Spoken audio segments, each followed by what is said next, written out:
children, how are you? Hope you all fine. Today I am going to teach you 6th standard history, first lesson, what is history. Come, let's enter into the history. What is history? The term history has been derived from the Greek word historia, which means learning by inquiry.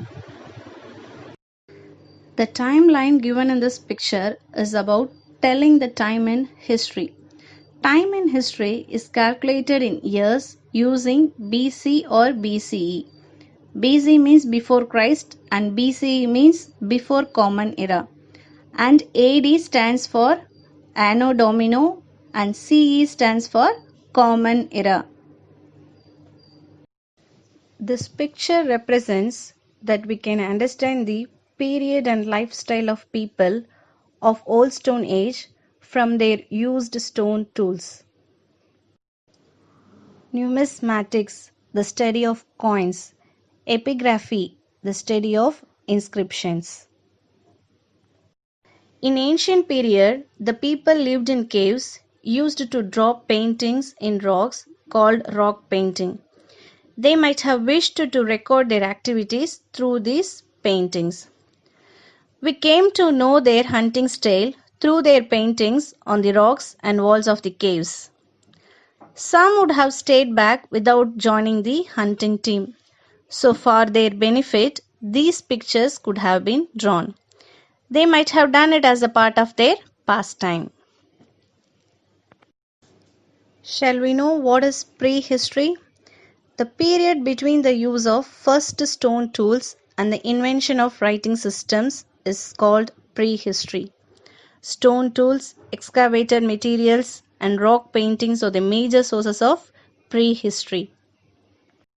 Let's discuss about the sources of history.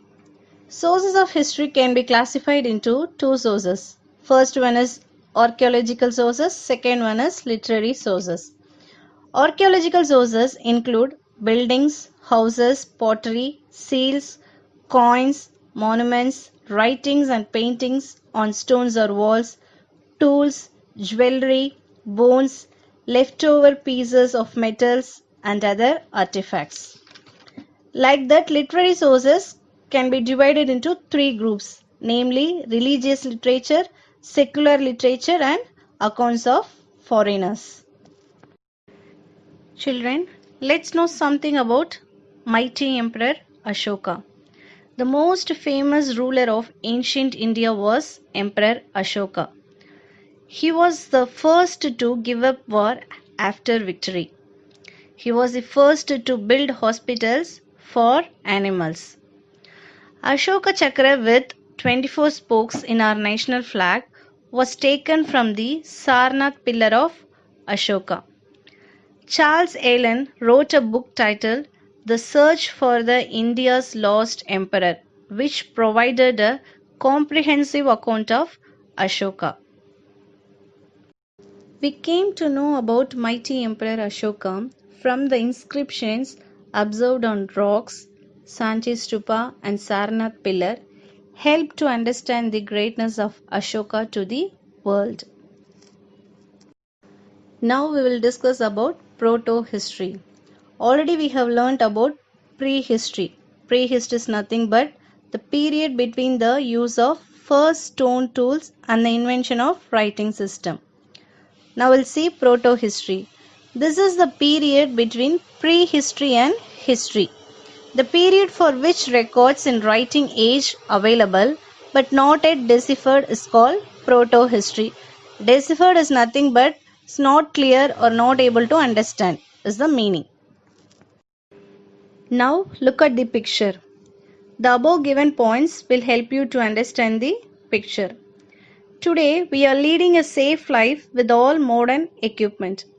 But our ancestors did not live in such a safe environment.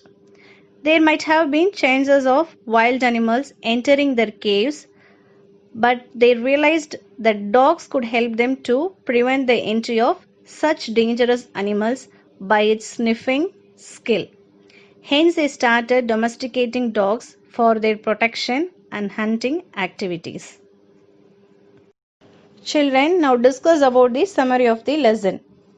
First point is the lifestyles of prehistoric people can be understood from their stone tools, rock paintings, fossils, and other excavated materials.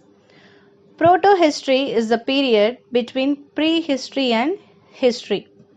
Early humans domesticated dogs for their protection and hunting activities. Mighty Emperor Ashoka followed the path of peace and dharma.